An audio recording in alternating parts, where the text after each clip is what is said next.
Well, first, we'd like to introduce ourselves shortly.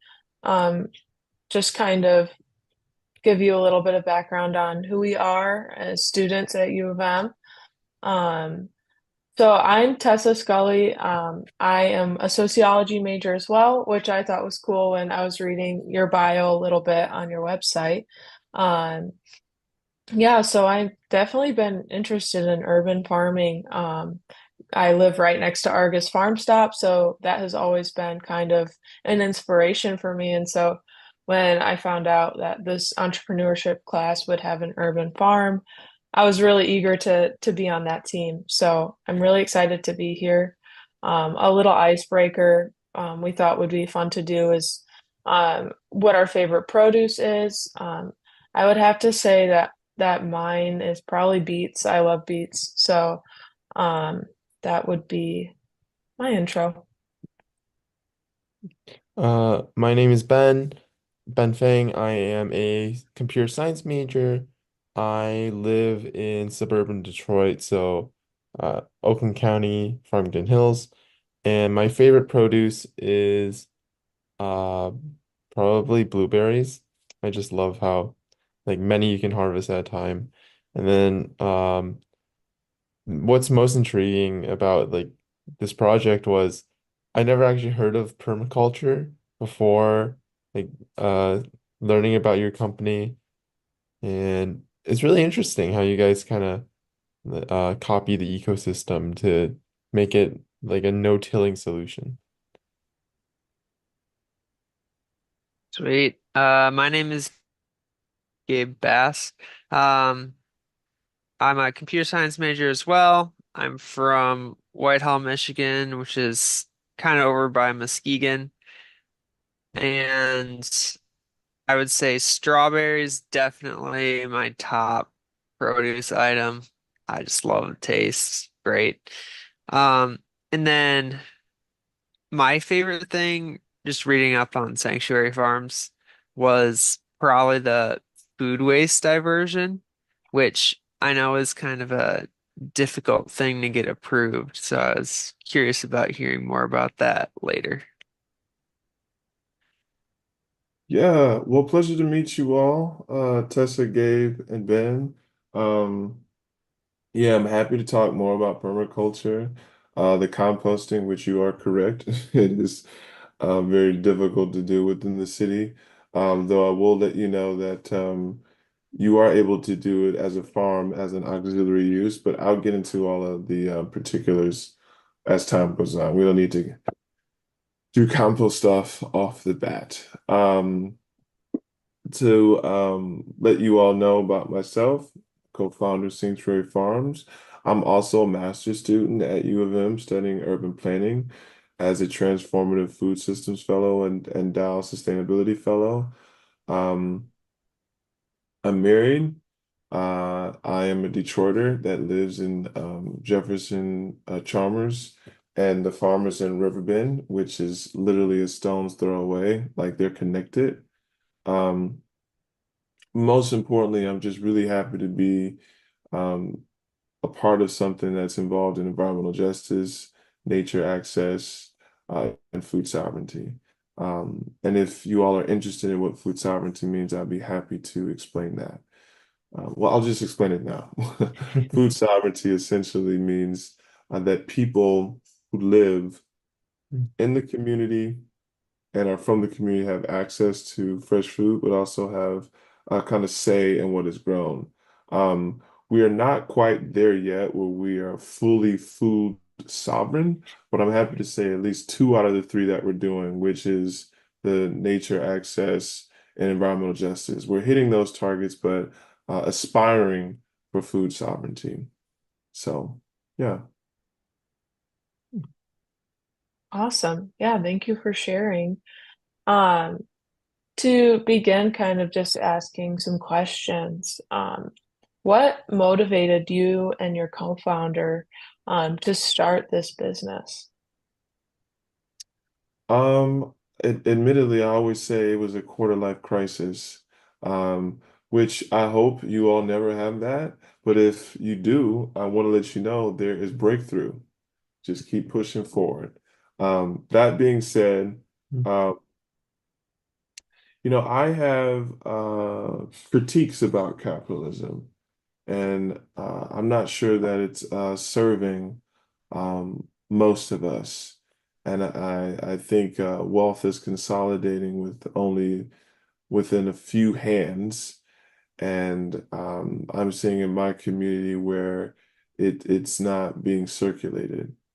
Uh, and I think that is also manifesting itself and having lack of access to produce um, and clean air and other things that should be a human right for everyone.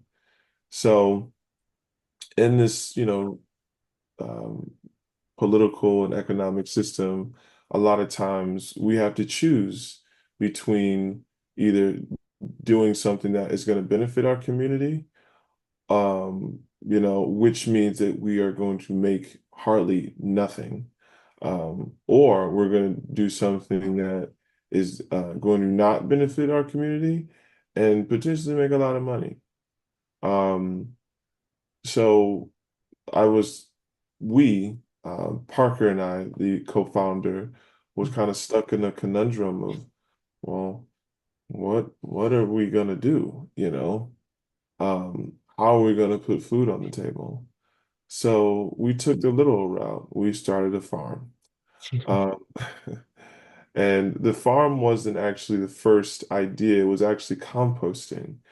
And farm came into the picture once 2020 hit because we were kind of ideating about this late 2019, early 2020. And then when COVID hit, I had the idea of like, well, why don't we do a farm? Because we were seeing the what's the kinks in the armor of our food system, and also had a want of wanting to do that like back when we were in community college together. We met when we were in Santa Monica College. So those things coalesced, and that is what made us want to do this. Awesome. And just to re-emphasize what you mentioned earlier, what community problems or needs does Sanctuary Farms address? A great deal. There is a lack of nature in the community.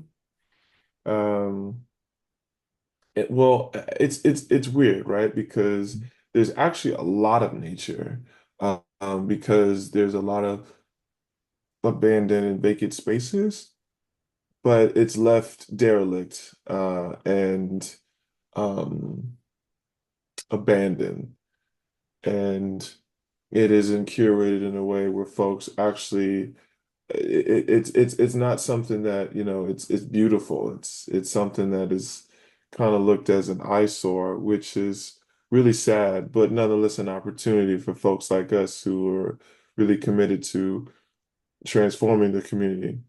Um, what was I gonna say? Hmm. Oh yes.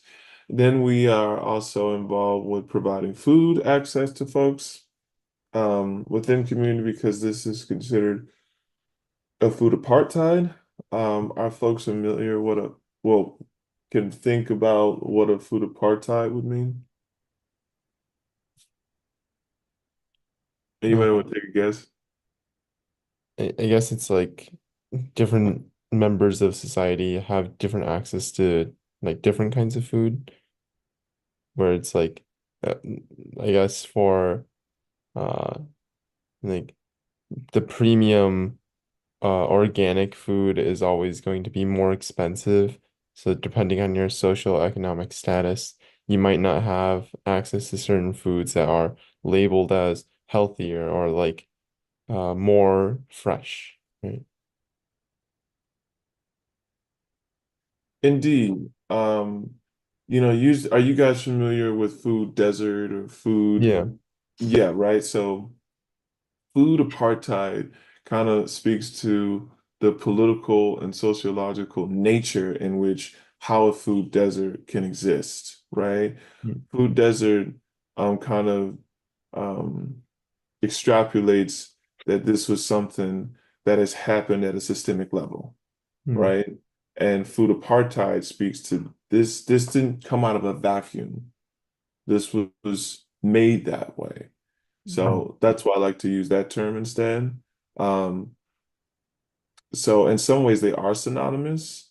Um, but I think food apartheid is far more explicit. So thank you for taking a stab at that, Ben. And that being said, we are working to change that, to make the area food sovereign. And what that means is what I described earlier, just say it more succinctly, is that the land is owned by the people and can be controlled, mm, and folks have equity in that. We do own the land. It is not community owned yet. And what that means is there would be like a community land trust or something of that nature. Um, and then um, folks would, have say in what is grown and the use of that. So that is what we are working towards um, in due time. Boo, boo, boo, boo, boo. Oh, environmental justice. We are sure to really, uh, clean up the environment in which we are in, by the many um, workshops and volunteer days we have had to do so. We also have air quality monitors um, to ensure that um, you know, mm, the air quality is good because we are near car plant, which is, pushing out VOCs, volatile organic compounds, and want to, ensure that our work is helping clean up the environment. mm, What else? What else? Coupled with our growing and our compost making, compost does push out CO2 in the process of making it, but once it's done, it does curb and capture a lot of CO2, and it's way better than going to a landfill, which would, um, um, make methane within the environment by uh, um, excuse me, by putting that into a toxic environment. mm. So those are the ways, and also just our community engagement is helping the community. Hope I wasn't too long-winded on that. No, no, thank you for answering that question. I want to make sure that we have time for the other portions of our um, interview, so I'm going to pass it along to Gabe. Well, um, yeah, so we're just gonna ask a few questions about how the business works, like the nitty-gritty. So what are your main products and services that you provide to the community would be the first question. So our main product is our compost. Um, so you said our main products and what can you say that question again? Yeah, just the main products that you sell and the services you provide, perhaps. Oh, the services, yes. So our main Hmm. product is compost, also our food waste. And our services include, dropping them off. Um, Not our produce, more so our compost, which can be delivered. We also hold workshops on, composting and farming. Um, yeah, so those are our two products and one service of, kind of delivering. Cool, cool. Um, So second question, what customer Really quick, segments Gabe. like, yep. Sorry, I forgot. We like to get into having folks use our space for hosting events. We are not quite there yet, but that is something that we would like to do in the future. Yeah, that would be really cool. Yes, and when people drop off food waste, that is also a money that we capture. So that's a more of a service. So, folks dropping off food waste or any type of waste material. Cool. Um, yeah, so what would you say is the primary customer segment uh that you serve? I would Would say it our be like mhm. would it be like individuals or like restaurants that you get compost material from? Like where would it what would be the primary be? Well, I think it varies, right? For our composting, it's for I would kind of categorize this as land stewards. So meaning they're either farmers or landscapers.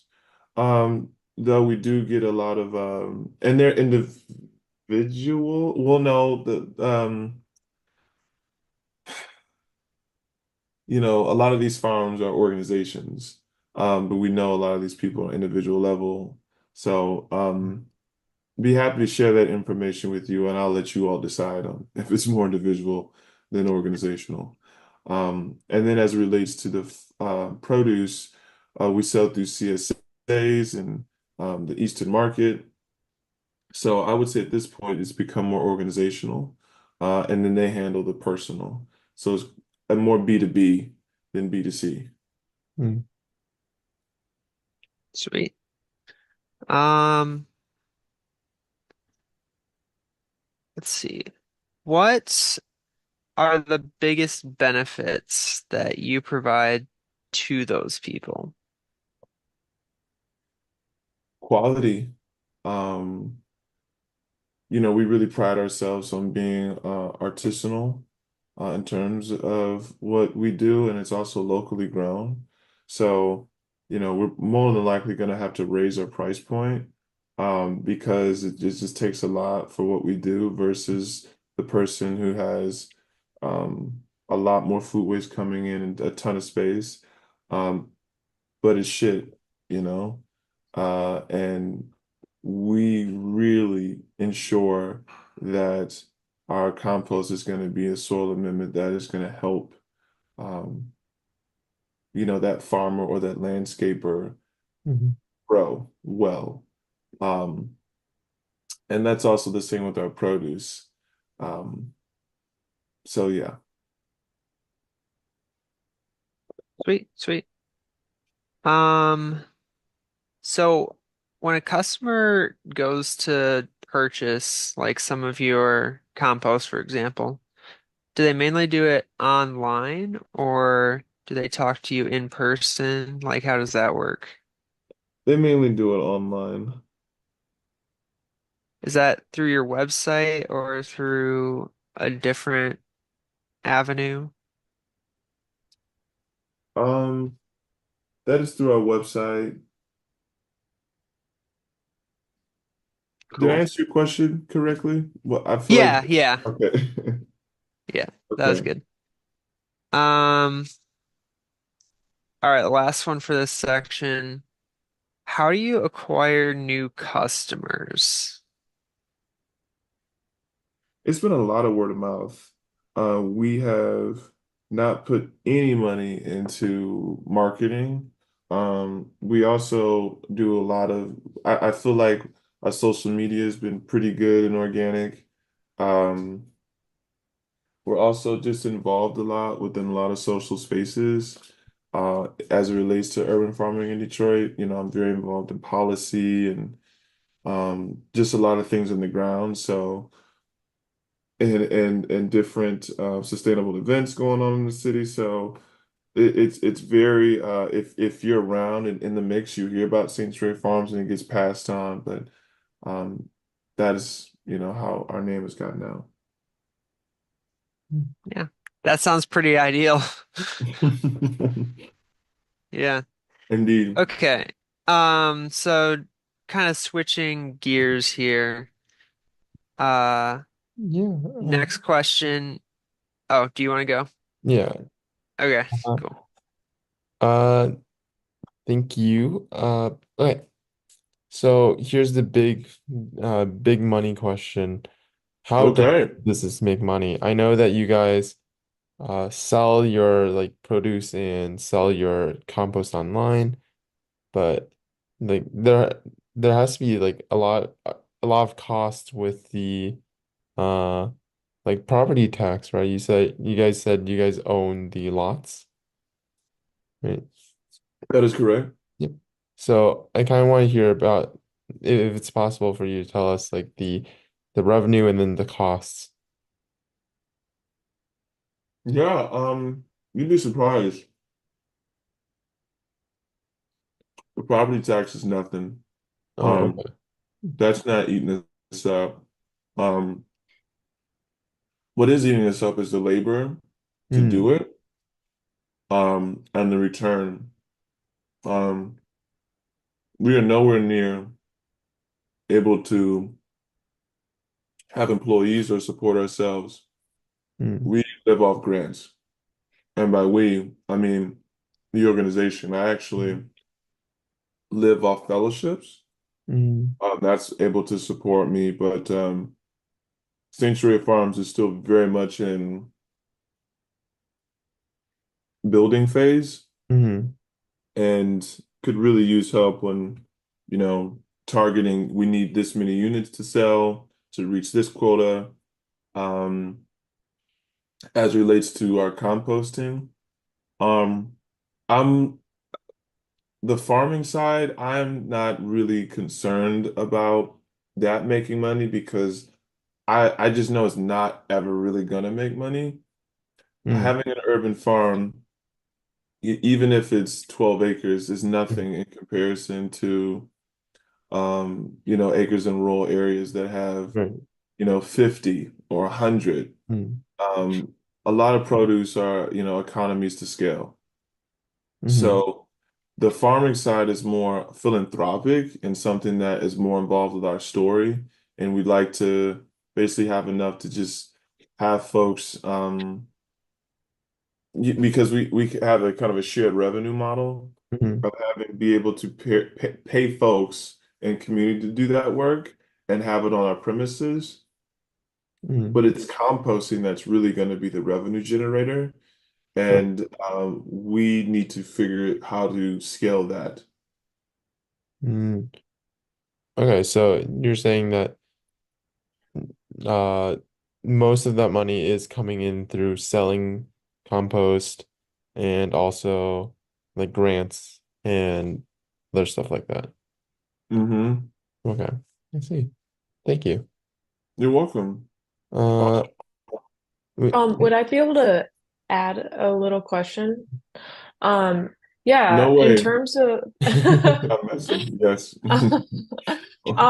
when you mentioned composting being um the big revenue generator, um, could you just go into why that is a untapped market or just a market you can tap into and what you see as current needs to scale that composting? There's a real, so first things first, I dropped an internal audit report in the chat that was put together by undergrad Alana. She did great work that I think would be very helpful to see. Mm, Um, and we could use more help, as I said, in terms of figuring out the numbers and how to, scale this. Um, Going back to your question now, Tessa, is there's a real fervor for sustainable development as it relates to diverting food waste from the landfill. And also, I think that's happening on a city, state, and federal level. As it relates to the city has to pay a lot of money to, pick up food waste, which it could be saving on doing it by composting it. hmm And also, mm, there is a situation where they're going to be paying more for dumping in the landfill, not only just in the practical note of dumping in the landfill, but the what's the word I'm looking for? The actual cost in having to repair the damage it's done, mm, because it's creating a harsher environment for us. So there's that, and also a lot of what's the word I'm looking for? Businesses are interested in supporting this endeavor as well, and making sure their food waste is being upcycled. And some of these restaurants have farms or they're affiliated with farms, so it creates a narrative in which we're not only composting, but we're not only diverting our food waste, but the very food waste is being composted. And now that food that we go for that farm is coming back to us through that food waste and then thus compost. So there's a whole story there. So I just think right now is a really big opportunity to maximize on food waste diversion. Though it has been quite difficult because the policy in order to do mm, composting in the city hasn't quite kept up. Um, since you can only compost if you are connected to a farm as an auxiliary use, and it thus leaves not a lot of room to do composting, which we'd like to do on an industrial scale. And to do that on an industrial scale, without that policy in place, not connected to a farm, it would, because it's just an industrial scale, we would be held at the same standard as a trash company would be handled. mm, And it's just that is just crazy, you know. Um, though we are moving forward to, do that because we don't want to wait. Policy implementation can take years, you know. So we're just moving forward and gonna work within the parameters that is set, but we're also open to um potentially finding land outside of the city to scale up our operation. But scaling up our operation, which means we could really be, um, what's the word I'm looking for? Aggressive on finding more folks to get their food waste, because in some ways we've kind of had to stop and be very conscientious of like, oh, are we taking on too much because of the availability or the lack of availability that we have of land?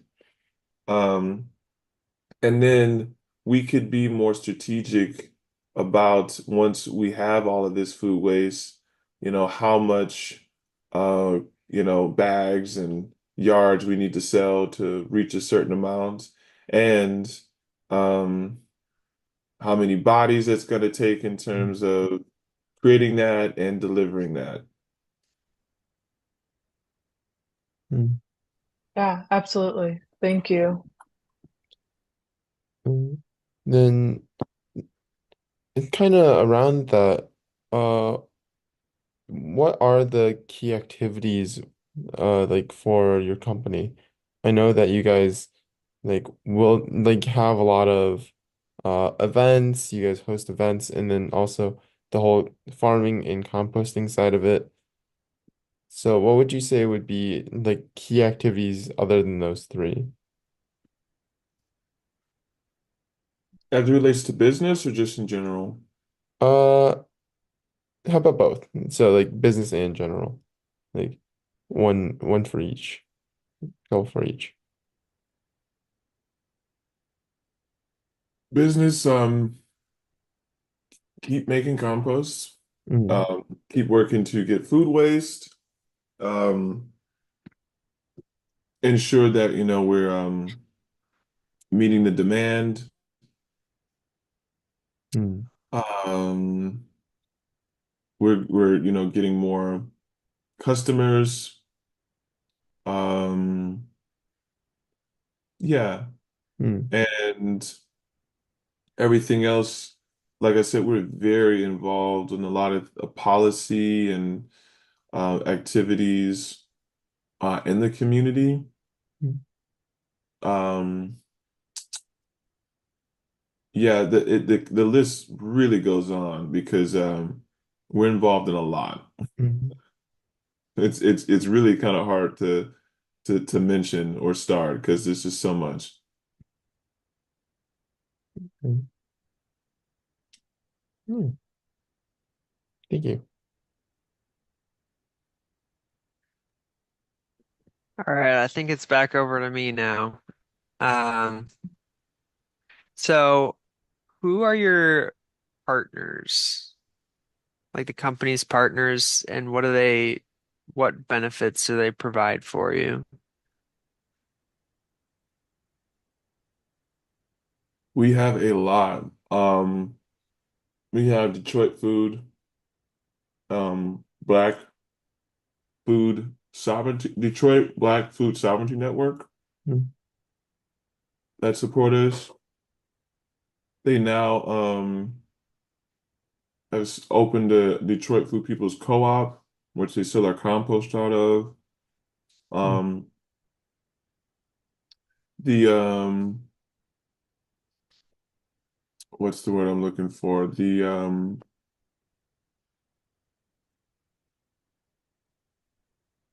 can you actually just email me that question? I can send you a list because we're actually putting together our GSI map mm. of all of our various partners.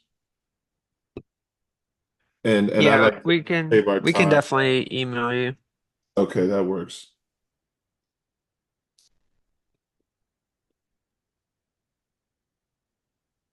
Okay, and then what resources do you have as a company? I know that's kind of general, but in addition to like land, like equipment you have, what other sort of resources do you use? Yeah, we have a lot of great connections. Um, we are really good at getting grants. Mm, Um, we have community support. Um,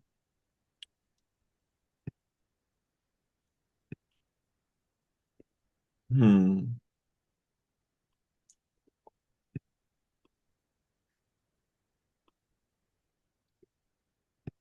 mm, resources. Also, we've been able to cultivate a good team of folks mm, who are helping us. They're not employees, but they're independent contractors that we would like to get them mm, to be employees once we build up capital. Um,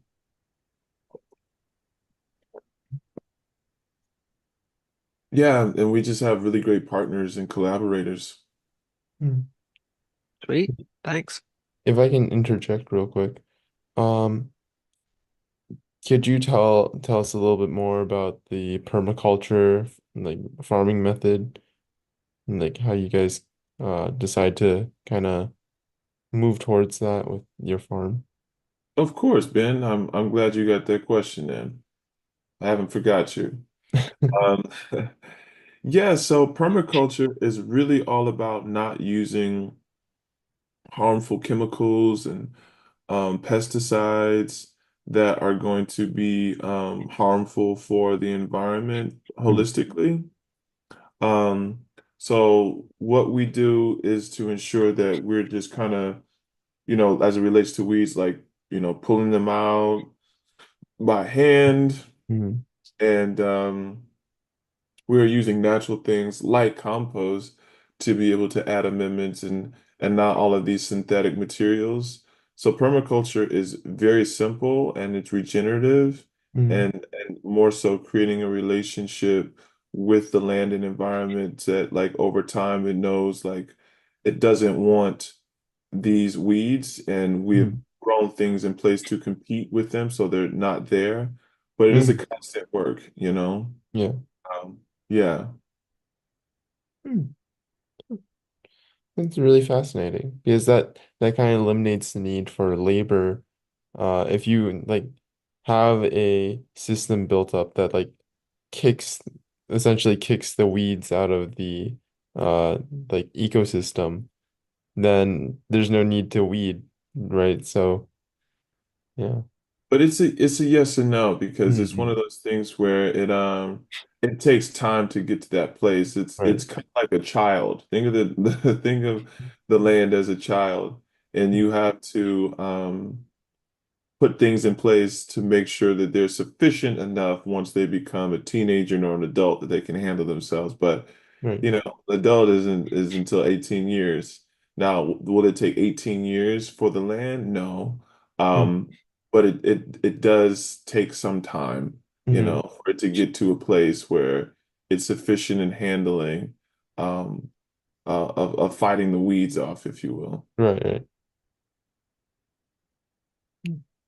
Um, to add on to that, how have you guys, I know you are very big in community engagement. Have you been able to show other farmers who are more monoculture, how to embrace permaculture? Is that implemented into your organization model? We haven't. We show folks how to be and practice permaculture, and also we have like a pollinator garden, which is, you know, meaning growing native plants to help the soil.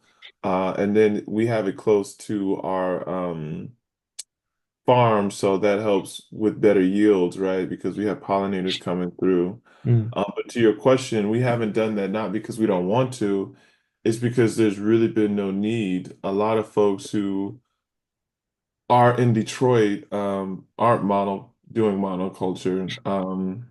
Well, you know what though? We did have some folks from the country come to visit us, and I'm almost certain they were practicing monoculture. So they were able to see our work, and hopefully that was of inspiration, and they you know, learned and took from that. Yeah. And would you ever see yourself or your organization um, incorporating training as a stream of revenue? Um, I'm thinking of Zingerman's selling their culture to other businesses. Would you do that in the farming area? Yeah, we wouldn't be opposed to that. It would just have to make sense, and we'd have to have the team in place to do so. But we'd love to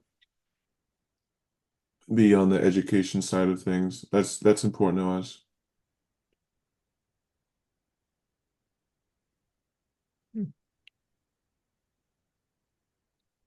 Um, All right. Well, I think it might be me with the next questions. So, um, what special capabilities does the company have that set it apart from other competition? Um, yeah, I don't know what competition you might see your guys against mainly. I think what makes us unique is that we are not just a farm and we are not just a composting operation. We are both. And we really pride ourselves on being quality and mm, handling both at a scale in which most have not been able to do successfully. Also, as I mentioned, you know, we have a lot of our land, you know, operating in that capacity, which a lot of folks, you know, to have a 1 acre farm in the city is rare. Like most people do not have an acre worth of farm area. Most people have maybe 3 lots, 5 lots, but an acre is kind of unheard of. And we're working to buy 12 acres actually, which would then make us the biggest farm in the city with a total of 13. Not to mention, we're also looking for land for composting. So that 12 would be separate from that because where we are now is not able for industrial use because it's residentially zoned area and we're looking for M4 zoned area. So I think what makes us different is that we're really committed to scaling and having this artisanal compost with really quality locally grown produce. And yeah, we're just really committed to this work. This is not a hobby for us. This is our life and something that we really want to ensure is beneficial for all the folks that patronize, Sanctuary Farms compost or produce. Yeah, thank you. And would you say your key competitors are other urban farmers, or would you say it's a different group? You know, maybe I'm going to do semantics here, but I kind of like not to look at things in terms of competitors and especially other urban farms because they think they're serving a really phenomenal purpose wherever they are. Um, and they're not taking over our market share or anything like that. So I guess the competitors, I would say, and again, I try not to think in that framework, is folks who are composting outside of the city and kind of coming in, trying to take territory and headway in the city. Um, what was I gonna say? Yeah. So let me see if I can name any of them. Um, there is oh goodness, what is their names? I see his face. Email me that and I'll send you the composting folks who are, outside of the city that are trying to make their way in. Sounds good. We will do that. Um, yeah. So if you want to go into a broader scale of just like kind of how the business is organized, and what the main functions are, I know we've kind of, this is one of our questions, but we've kind of understood this and picked up on it. But if there's anything else that could help with that. Okay.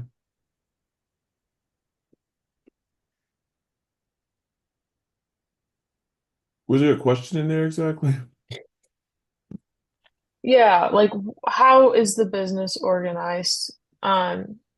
Just knowing the key functions. Is there anything you haven't touched on that we should know?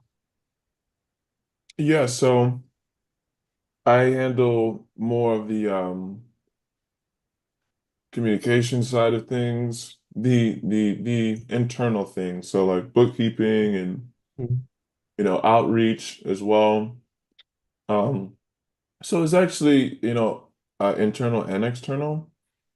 Um, I also handle like land acquisition, a lot of our networks of selling, our website management. Um, I handle that with Arissa, who's our communications manager. Then grant writing, I work with Annabelle on, and she's also our historian. Parker, the co-founder, is our operations director, who handles everything on the ground for the most part.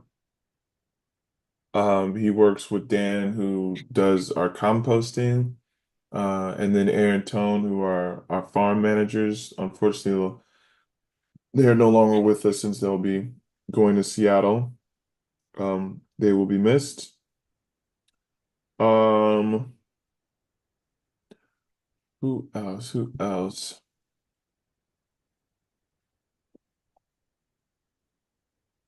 Do, do, do, do, do. Yeah.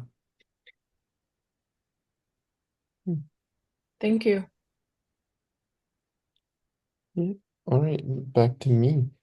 Uh, what would you say is or are like the key challenges to like scale and build?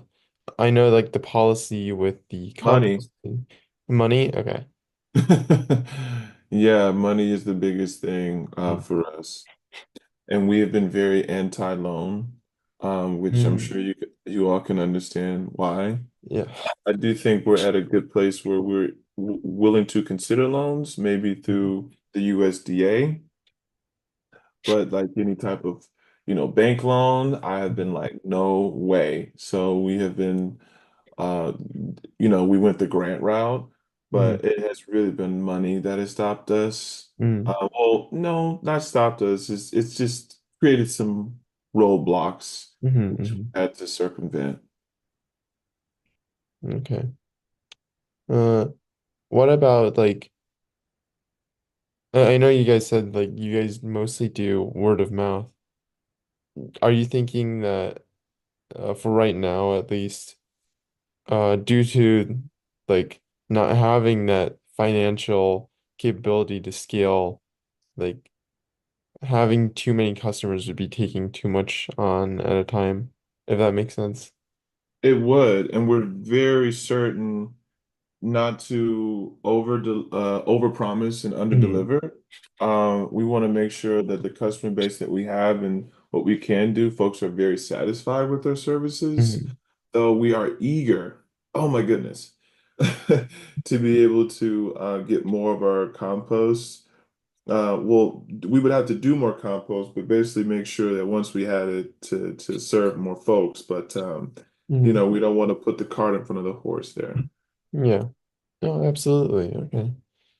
Well, uh, actually, one of the questions I had is, do you guys buy like multiple lots, turn them to farms, or do you guys just mainly have one lot in one area?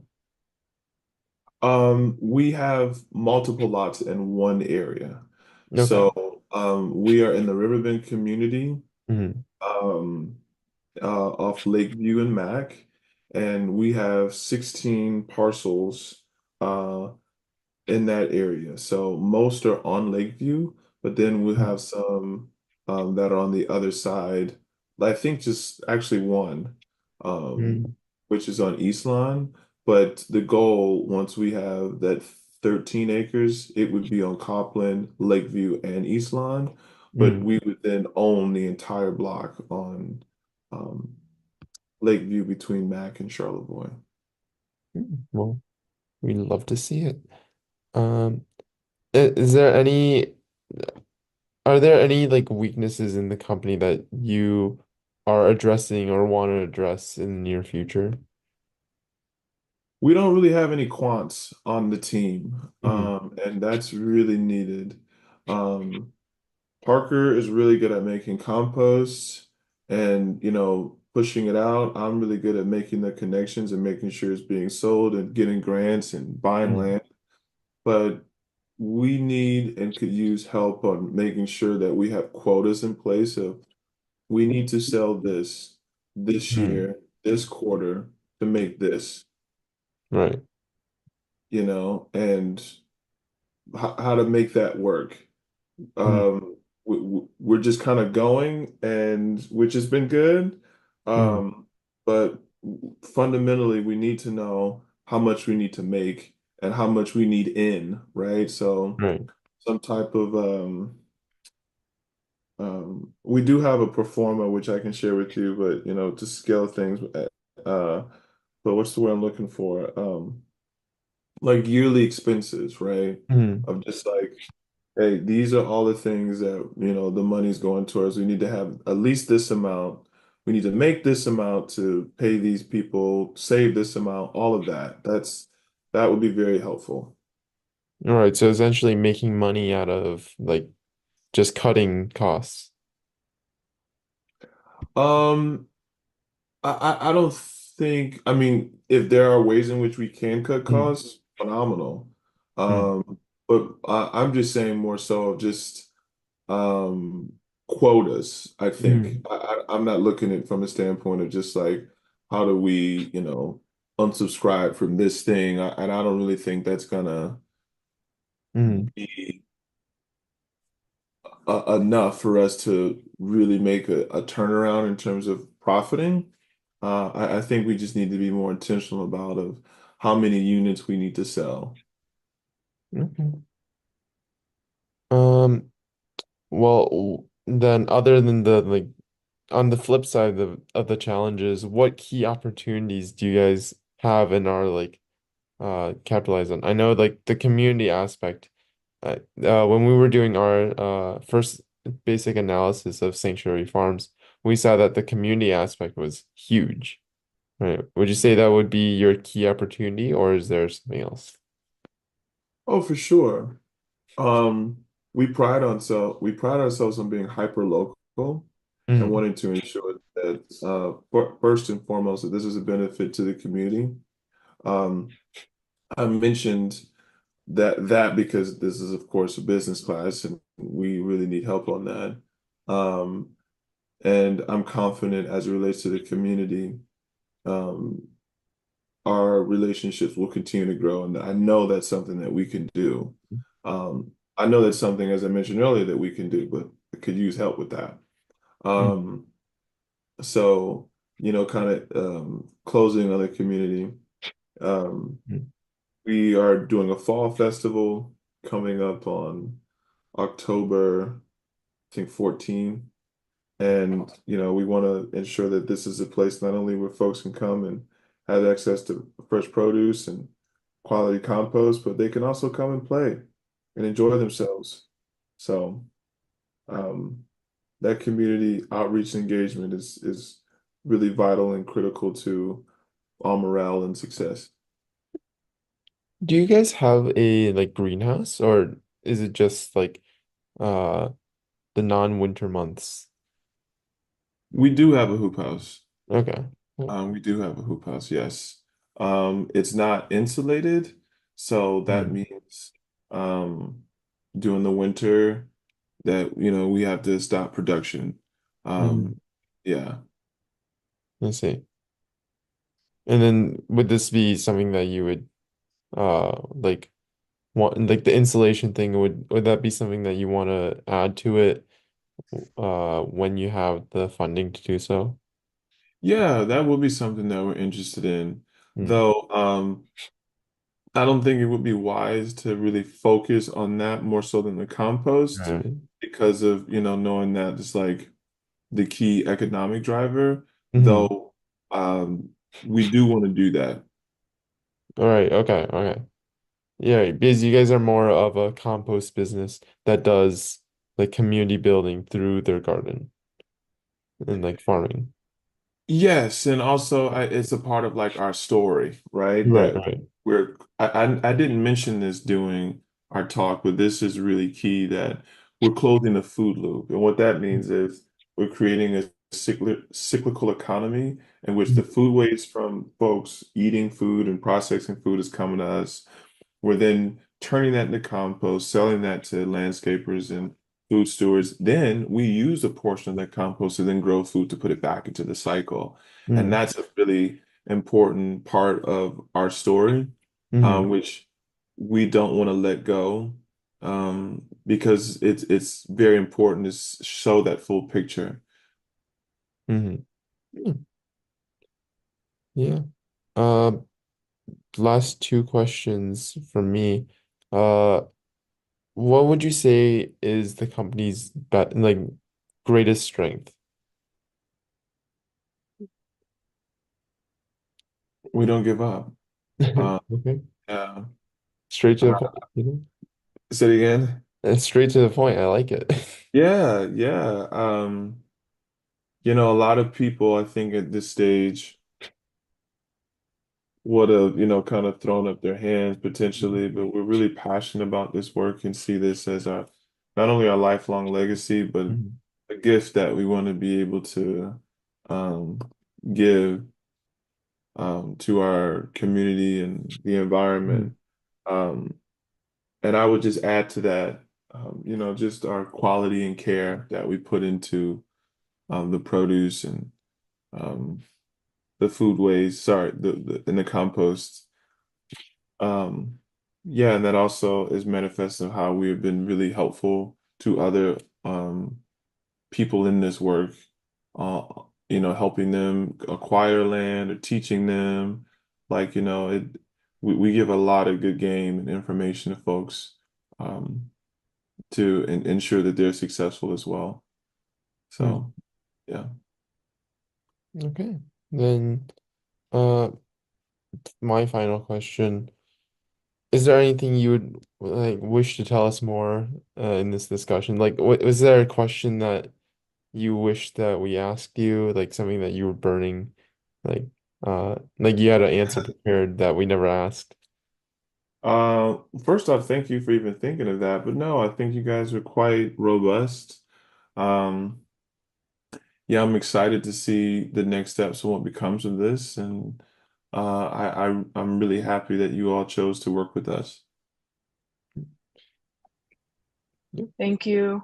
Um, One follow-up question to go along with that is, we're really partnering with you guys, and so we want to be able to like focus on whatever you guys really want us to focus on. So is there a direction you want to give us before like we start analyzing things and reaching out with more questions?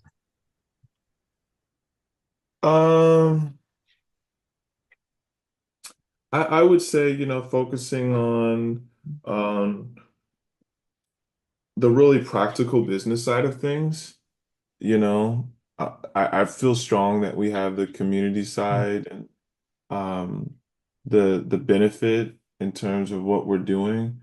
But if you guys can actually make financial sense, and I'm saying sense with a C, uh, that would really help our organization because we are missing that component, and that'll ensure that, we're here to stay. Absolutely.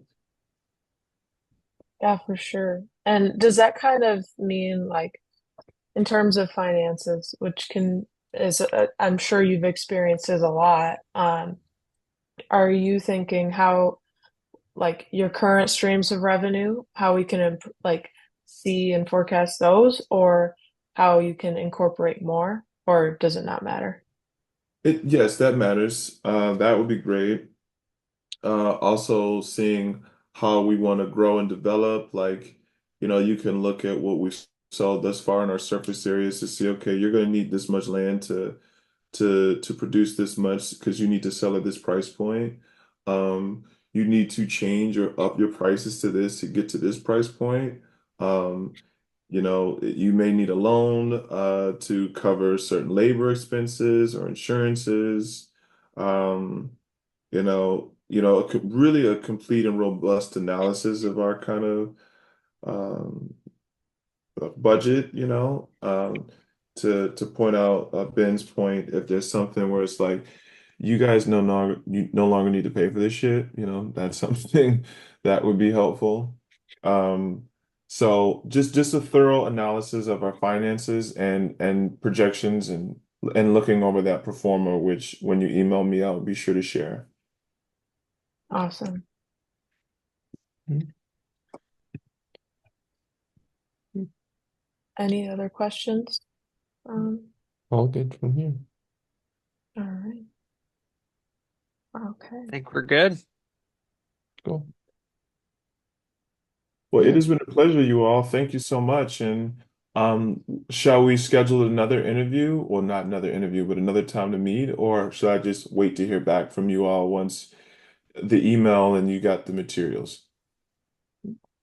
It might be good since we are missing a couple of our teammates to see if they want to be part of this next one, especially. But if I can reach back out on scheduling, it would be great to meet again. Yeah, that's no problem. And also, my auditor is recording this, you all will get that recording and you can share that with your teammates who weren't here so they can listen in as well. Yep. Oh, great. Thank you. Thank you. Yeah, Appreciate that. I love this. Oh my goodness, it's changed my life. Yeah. It's really cool. Yeah, yeah. Yeah, I clicked into it. I've been looking at it recently. Yeah, Ben's like, I guess I said that, huh? Yeah, Uh, yeah. it doesn't get everything right, but it's pretty spot on. And for them, if you're just, I never usually just read it. I usually watch it and listen. Mhm. But yeah, I would say about 85% accurate, which is a good statistic for me. Right. It seems like I saw it like for permaculture. It thought it was a perm culture and then it adjusted. So Oh, nice, nice. yeah, yeah. And it does a good job of taking out the uhs and the ums and all Right, that. right. Oh, yeah. Well, great. Well, I'm going to give you guys back the rest of your morning. Again, I appreciate you all deciding to work with us and looking forward, to the final analysis and having you all visit in October, so which is around the corner. So I'll see you all Yeah. soon. Yep. Awesome. See you Saturday, I believe, right? Yeah. Indeed, Yeah. indeed. I'll be there. Awesome. Sweet. Sounds good. Yeah. Thank you so much for taking the time today. Yeah. My pleasure.